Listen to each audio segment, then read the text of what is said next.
1 Coríntios 6, versos 19 e 20. Olha o que Paulo está dizendo. Acaso não sabeis que o vosso corpo é santuário do Espírito Santo, que está em vós, o qual tendes da parte de Deus? E como continua o verso? Que não sois de vós mesmos. Vocês não são de vocês mesmos. O corpo que você tem não é teu. Você é um administrador. Verso 20. Porque fostes comprado por preço, agora, pois, glorificai a Deus no vosso corpo. Volte algumas páginas aí. Capítulo 3, verso 16 e 17. 1 Coríntios 3, 16 e 17. Não sabeis que sois o santuário de Deus e que o Espírito de Deus habita em vós? Agora olha o verso 17. Se alguém destruir o santuário de Deus, Deus o quê? O destruirá, porque o santuário de Deus que sois vós é o quê? O meu corpo é o templo do Espírito Santo. O Espírito Santo habita em mim. Quem destrói o seu corpo, Deus o destruirá com fogo eterno, porque o corpo que nós temos não é nosso. Então, tudo que você ingere que faz mal à saúde é pecado. Qualquer alimento, qualquer bebida que você ingere, que a Bíblia já condenou, é pecado. Trabalhar em excesso é pecado. Não trabalhar é pecado. Não praticar atividade física é pecado. Você entende como o conceito de pecado é amplo? Deus deixou na natureza 8 remédios naturais para nosso bem-estar. Deixa eu ver se eu me lembro de todos eles. Água. O líquido que Deus criou para nós bebermos é água. O nosso corpo é constituído maiormente de água. E nós devemos tomar bastante água. Quem tem aí os seus 70 quilos como eu, 8 copos de águas por dia. Isso é calculado de acordo com o seu peso. Muita água, porque a água é o agente purificador do organismo, que auxilia os rins no seu trabalho. Quem não bebe água, cedo ou tarde vai ter problemas renais. O sangue não vai ser purificado e as doenças virão. A água é um remédio de Deus. Luz solar. O sol é o responsável pela fixação da vitamina D em nosso organismo.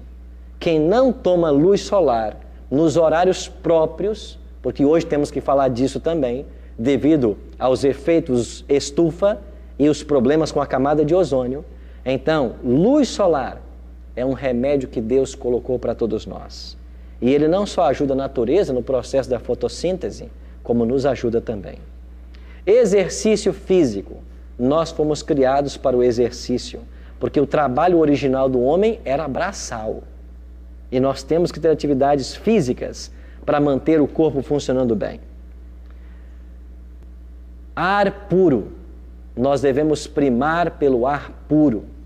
Por isso, quanto mais longe for nossa casa da cidade, melhor.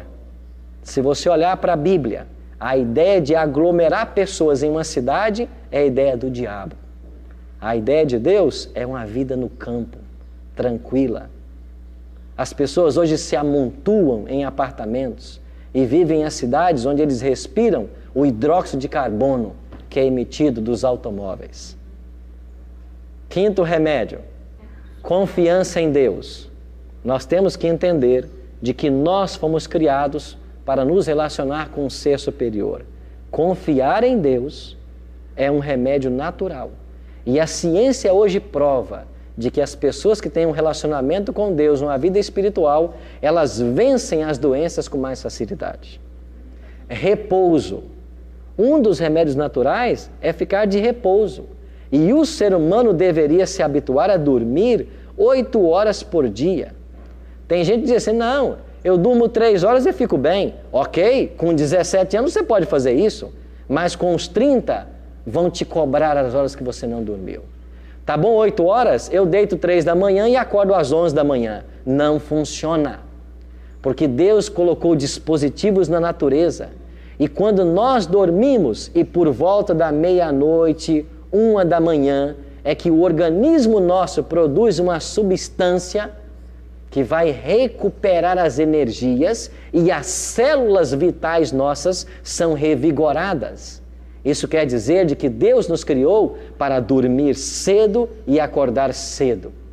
Você entende como o diabo está ditando o ritmo de vida das pessoas? E tem gente que não dorme antes da meia-noite? E sabe o que acontece? Ele deita, mas ele não descansa. Ele acorda cansado do mesmo jeito, porque na hora que ele deveria estar no sono profundo, para a natureza recuperar o seu organismo, ele está assistindo TV, ele está navegando na internet, ele está fazendo outra coisa qualquer. A alimentação adequada. Nós devemos nos alimentar-nos daquilo que a Bíblia orienta, sermos os mais naturais e integrais possíveis, porque nós fomos criados assim. Existem pesquisas com grupos de adventistas na Califórnia, na cidade de Loma Linda, pesquisas feitas por várias entidades governamentais e pesquisadores particulares. E eles comprovaram que os adventistas vivem 6 anos a mais que a população normal por causa do estilo de vida deles. E os adventistas, que são vegetarianos, ou seja, que não ingerem carne alguma, eles vivem até 12 anos a mais do que a população em geral. Sabe por quê? Por causa do estilo de vida. Um outro remédio que eu posso mencionar é a temperança. O que é a temperança? A melhor definição que eu encontro para a temperança é usar com moderação as coisas que são benéficas e abster-me completamente das que são prejudiciais. O que é benéfico, eu uso com temperança, com moderação. O que é prejudicial, eu não uso. Alessandra? Pastor, eu só queria acrescentar uma coisa do que o senhor está dizendo, né? Em um dos livros da Ellen White, que ela nos dá conselhos sobre o regime alimentar, certo. Ela diz sobre o consumo de carne. E eu queria só ler um trechinho, bem rapidinho. Ok. Ela diz assim: segundo a luz que Deus me deu, a predominância do câncer e dos tumores é em grande parte devido ao uso abundante de carne de animais mortos. Exatamente. A carne é a principal responsável hoje pela proliferação de doenças. E as carnes que estão disponíveis no mercado hoje, vocês já viram vários vídeos preparados por alguns institutos aí? São carnes de animais que não têm saúde alguma. São animais que passam o dia inteiro se alimentando à base de hormônio para crescer em tempo recorde e alimentar a indústria alimentícia.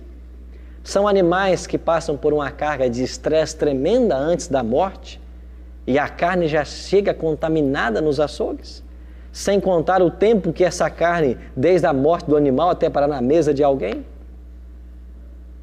Você está entendendo como o assunto é sério? Então, nosso corpo é o templo do Espírito Santo. E se nós quisermos ouvir a voz de Deus clara e distintamente, eu tenho que ter uma postura. Quando eu sento numa mesa para a refeição, aquilo ali é um culto de adoração que eu faço a Deus.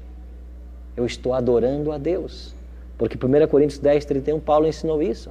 Quer comais, quer bebais, fazei tudo para a glória de Deus. Nós estamos aqui esses dias com vocês. Vocês perceberam que nós não servimos nenhum tipo de carne. Porque isso é o ideal para todos nós. Nós não servimos nenhum tipo de refrigerante. Porque esse é o ideal para todos nós. Nós não estamos no ideal ainda, porque o ideal é que a gente se alimente também sem o uso de líquido, porque o líquido, ele atrapalha a refeição. Mas nós temos que caminhar para um ideal. A pergunta é, até quando eu vou desobedecer às orientações divinas, vou ter um corpo doentio e não vou ouvir a voz do Espírito Santo?